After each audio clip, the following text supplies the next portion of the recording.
this love. Oh, it's moving on my mountain. This perfect love is casting out my fear. How great this love. Oh, it welcomes me like family. Anywhere I go, it meets me there. He is good. He is God. What I earn is not what I got. He is just, and oh so kind. What I deserve, it's not what I find. What more could I say about him? My God is love.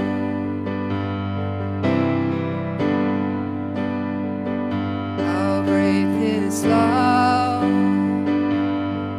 Oh, it's faithful through my failures. This trusted love is with me till the end. How great this love. Oh, it's closer than a brother. This is love. He died so I could live. He is good. He is God.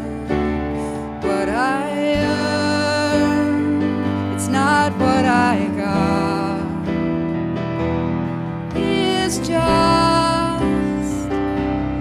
oh so kind. What I deserve, it's not what I find. More could I say about him? My God is love.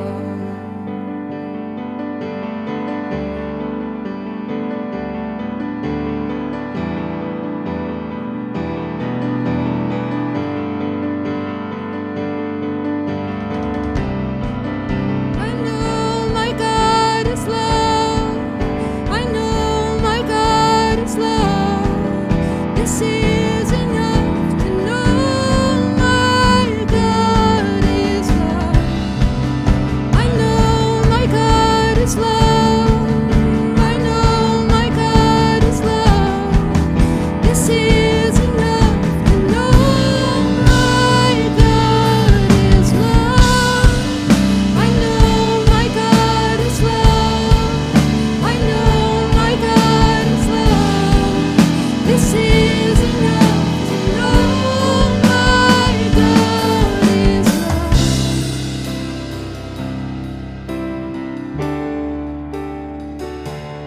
He is good. He is God. What I earn is not what I got. He is just,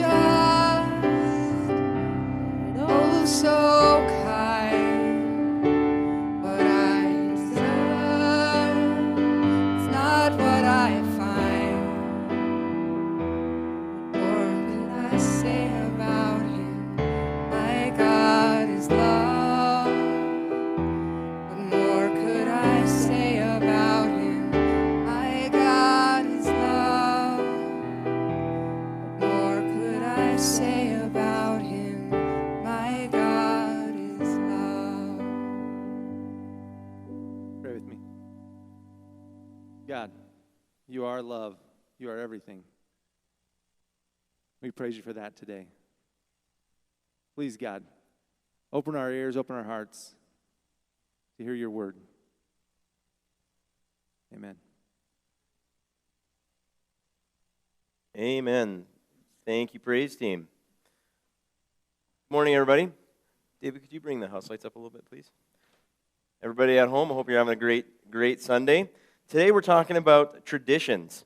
Religion and traditions kind of sometimes go together, But interestingly enough, I just want to share with you, there's actually a spectrum of traditions, everything from good to bad. For example, a good tradition is getting together every year with your family. Well, for most of us, that's a good tradition, right? A bad tradition, this one I was like, okay, how do I find something that's a bad tradition that is easily seen as a bad tradition?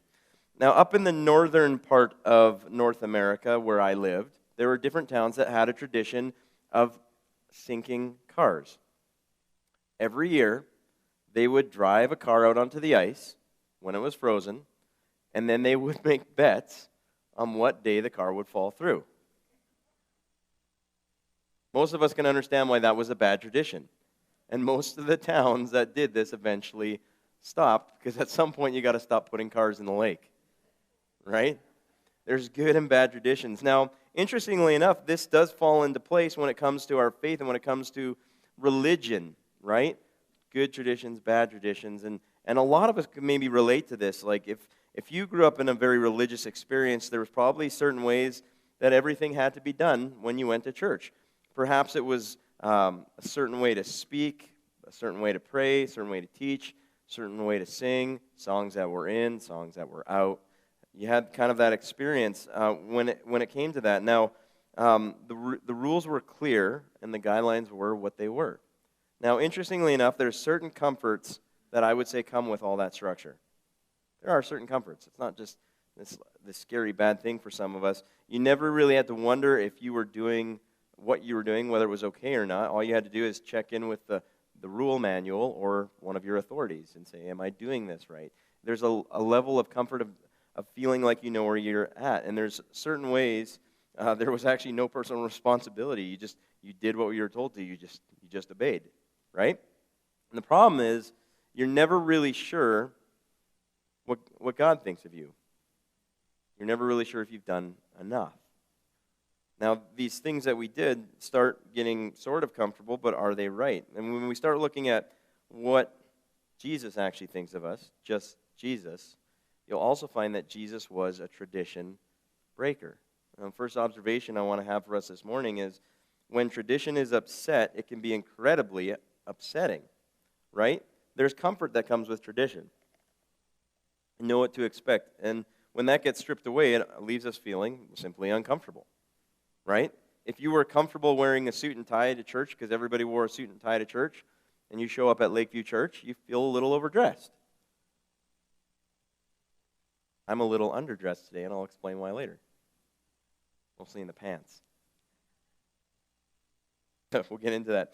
But did you know this? Jesus showed up and changed all the rules. He showed up and changed all the rules. He changed the rules that are attached to clothes, holidays, customs, buildings you could meet in, positions of authority, everything that had been layered over the real thing. When Jesus showed up, he basically brought us to the point that he wanted us to understand that it was simply about love and a relationship with God. So we're digging back into the series. We're in this series called Hitting the Mark. It's about the Gospel of Mark, written by John Mark, and it's from Peter's perspective. Peter was a fisherman. He was also a faithful Jew.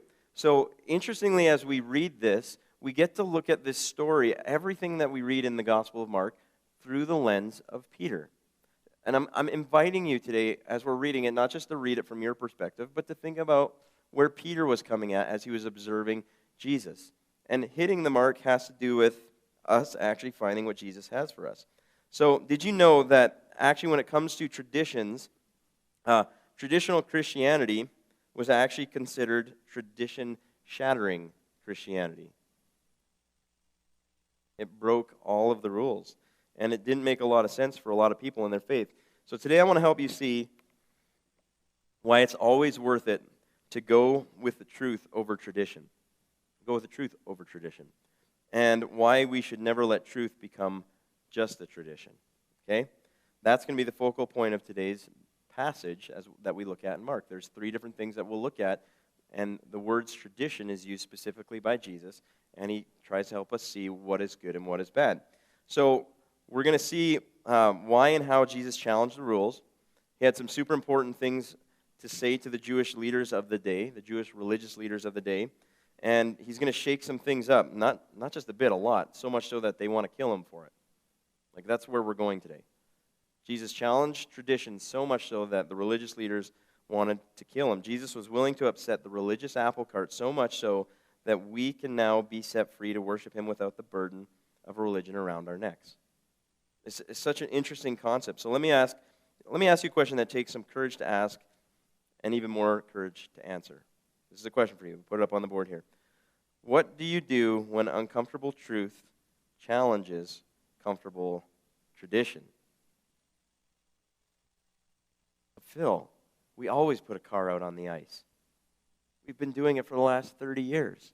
There's 30 cars down there.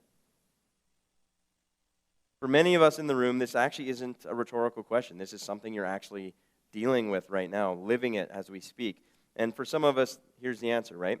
We get angry, or we stop thinking, we shut down, or we run away from tradition as quickly as possible. Like we completely clear out, we're done with it.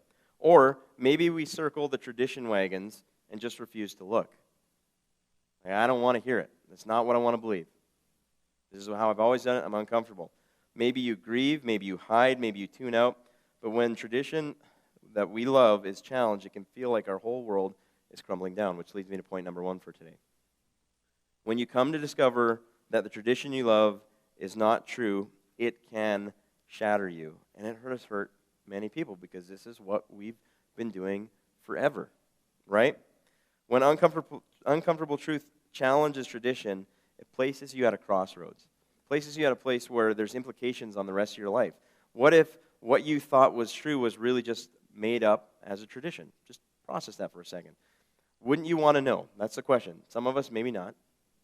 I would hope so. I hope we would want to lean into truth. Wouldn't you want to break out of that regardless of how uncomfortable that might be? Just think about it. The Jewish leaders at the time, they dressed a certain way, they spoke a certain way, they had expectations on people to behave a certain way, they had expectations on who people could hang out with, like different cultures. Some people were acceptable, some were not. They had expectations on where people could meet, and it was their tradition. So when Jesus shows up, this is going to be really difficult for them because they feel like they're following properly what God has called them to do, but they end up following tradition more than God. And when they end up getting into trouble with this is when they find out that the God they believed was for them was now for everyone. Right? Because in their time, God was exclusive. He was the Jewish God.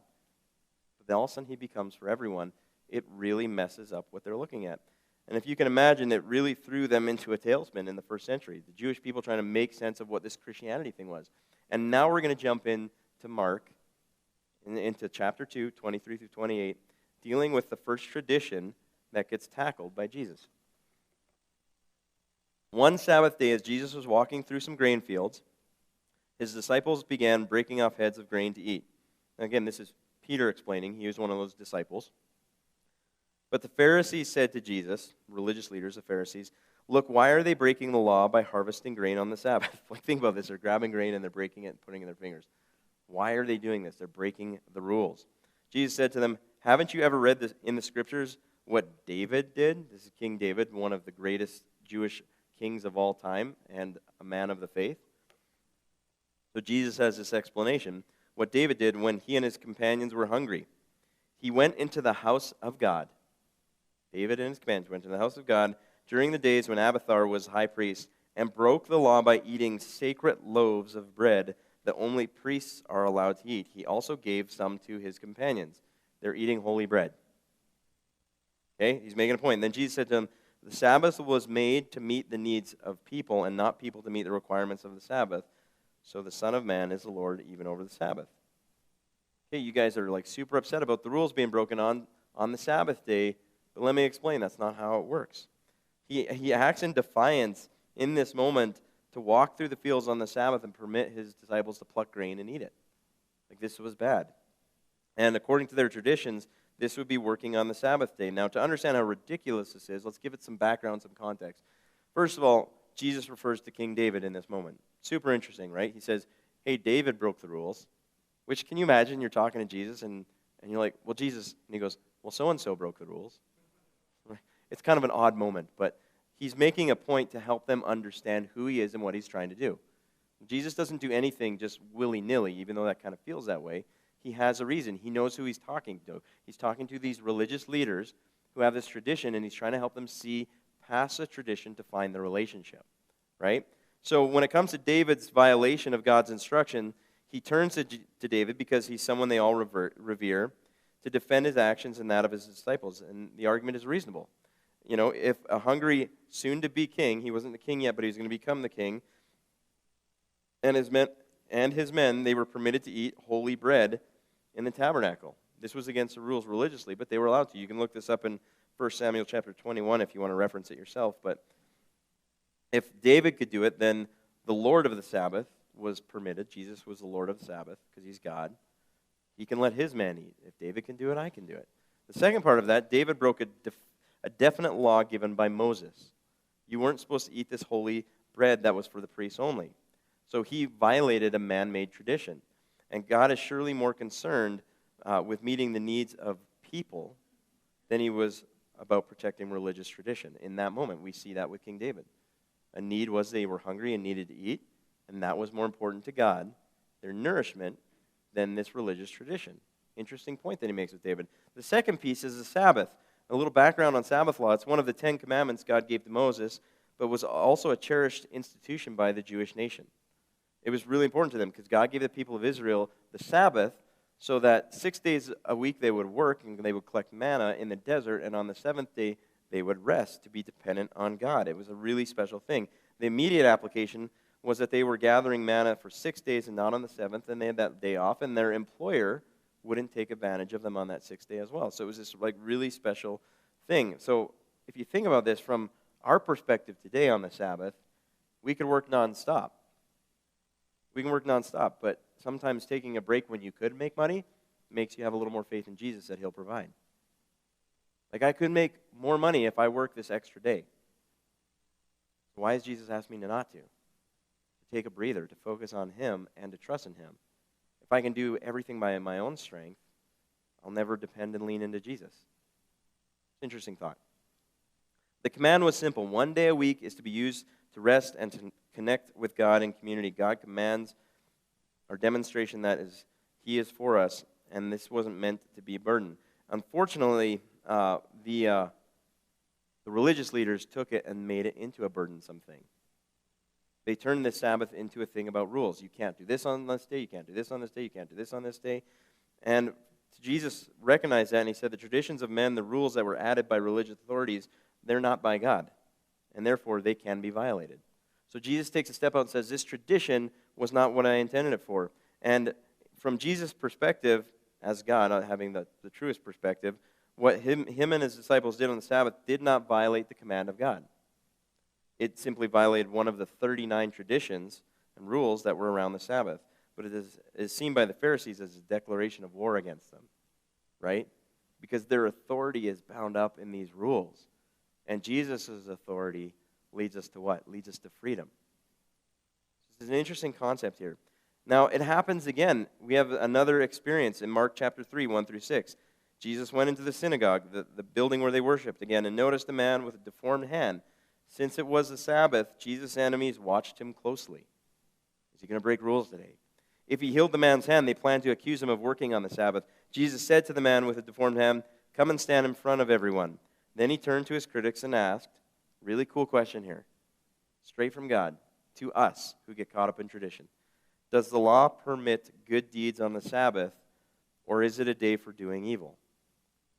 Seems really very stark question. One seems obvious, and the other seems like, no, you don't want to do that. Is this a day to save life or to destroy it? But they wouldn't answer him. They're always trying to catch him, and they didn't want to be caught themselves.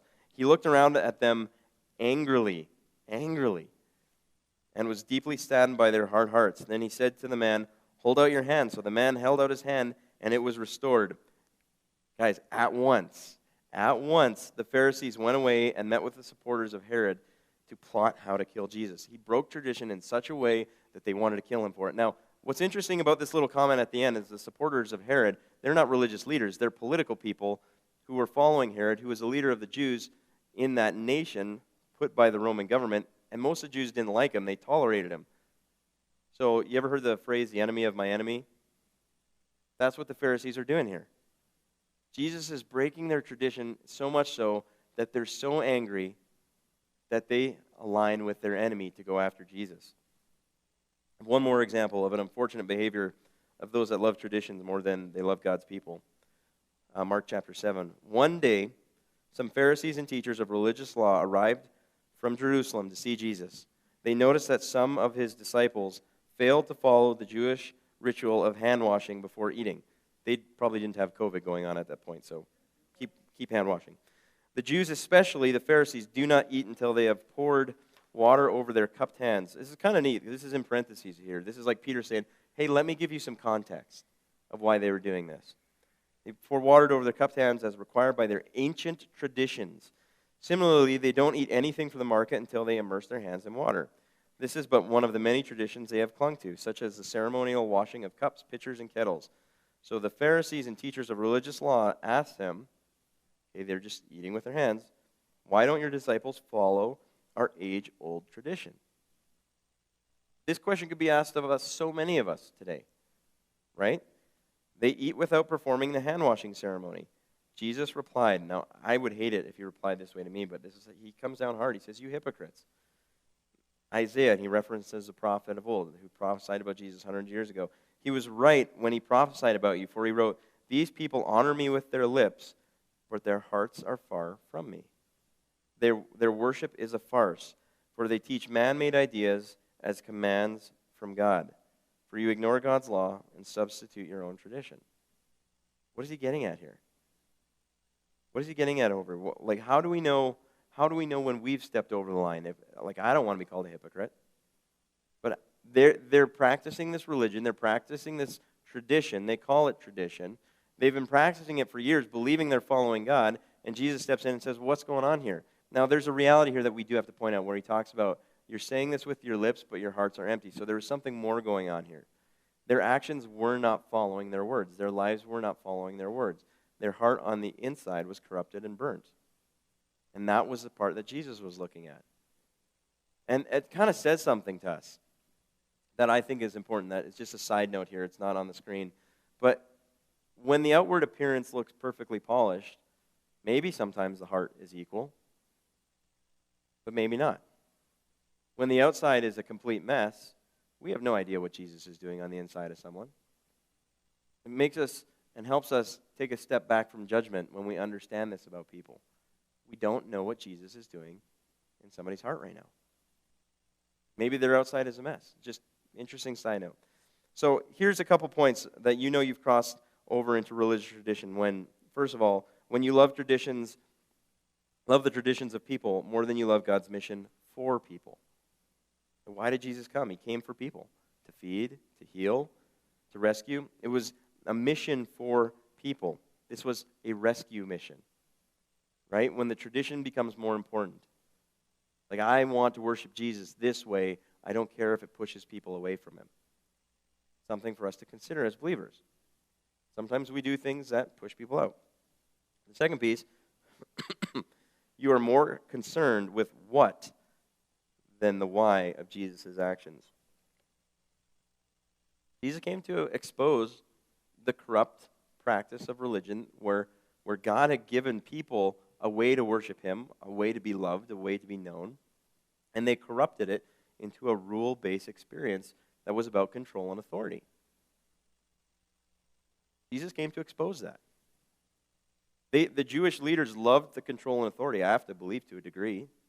We as people still do that today. We love it when we get a little bit of power. That's why we come to church and join HOAs, right? Sorry, that's kind of a bad joke. Listen to what Jesus said to the religious leaders. He goes even further. This is from Matthew 23, verses 1 through 4. Then Jesus said to the crowds and to his disciples, the teachers of religious law and the Pharisees are the official interpreters of the law of Moses. These are the people you should listen to. And he goes and says, so practice and obey whatever they tell you, but don't follow their example. Remember I said there's something different that he could see? Don't follow their example, for they don't practice what they teach. They crush people with unbearable religious demands and never lift a finger to ease a burden. The observation here, the traditions of men were designed to control people in this context. when it came to the religious leaders at this time. In other words, the rules that the religious leaders were insisting on went far beyond what God commanded. Far beyond it. They were a burden that people were never supposed to carry. And then you contrast what Jesus has called us to do, and we see this in Matthew chapter 11, 28 through 30. Then Jesus said, "Come to me, all who are weary and carry heavy burdens, and I will make it harder." Now, Jesus says, "I will give you rest." I'll give you rest. When I'm worn down, when I'm weary, when I'm heavy burdened, I will give you rest. Take my yoke upon you. Let me teach you, because I am humble and gentle at heart, and you will find rest for your souls. For my yoke is easy to bear, and the burden I give you is light. Such an interesting contrast of where the traditions of the Jewish leaders were for the Jewish people at the time. Now, instantly we can take a look at this and go like this is a big difference between maybe where Jesus was going and where the religious leaders were going. But where does that come for us? Are Jesus' teachings life-giving today, or are they a series of commands that burden us down? Now, interestingly enough, we'll dig into this a little bit with this concept of religious legalism. I want to define that. Just kind of take a moment and follow me on this. And religious legalism equals this. It's the practice of placing an emphasis on the rules and rituals that are supposed to either manipulate God or earn his favor. That's what legalism is about. It's often well-intended. It's extra-biblical rules that religious leaders use to motivate their people. Now, I made a joke about my pants earlier. I'm wearing jeans with holes in them. And personally, I actually like wearing nicer pants to church. So there's nothing bad about wearing these kind of pants if you wear holy pants, right? But when I was growing up, this was a sin. And I've heard multiple times that you shouldn't be wearing these kind of pants in God's house, right? It's an experience that I've worn, and today I'm wearing them, and so far I haven't been struck down, right? And if I'm not supposed to wear these pants, well, Jesus died for that too. I don't think he's concerned about that. It was a thing that was taught to me because it was part of the leaders that I witnessed trying to help us maybe follow a certain way. Now, what were they doing? Why did they do that? Did they really care about the pants? No, they actually did care about Jesus, but they maybe saw that the pants led to other issues, or they were part of a cultural issue that they didn't want us to be a part of. There was a reason for it, but unfortunately, it fell into a false promise of legalism. And if you do what you're supposed to do, God will do what he's supposed to do. So if you wear the right pants, you wear the right shirt to church on Sunday, then you have a little bit of control of what God will do back for you. Right?